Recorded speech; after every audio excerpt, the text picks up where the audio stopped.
Tactiquement, il instaure des choses, hein. Il met dans certains joueurs, dans d'autres conditions, tout en gardant la même structure. C'est ça. Donc, en fait, il permet aux joueurs de prendre du plaisir tout en ayant certains principes et en leur expliquant.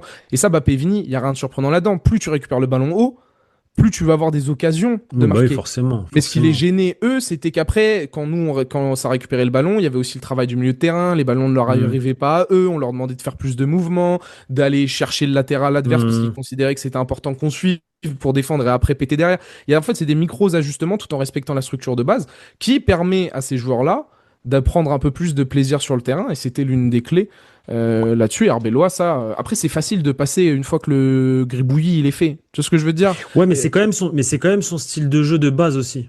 Non, mais, C'est pas mais comme si on avait changé avec Fabio Capello et qu'il repassait en 4-4-2 à totalement. plat, tu vois, ou un C'est pour ça que 4-2-3, c'est tu vois pas ce que je bête veux dire? d'avoir pris Arbeloa foncièrement sur ça, tu vois.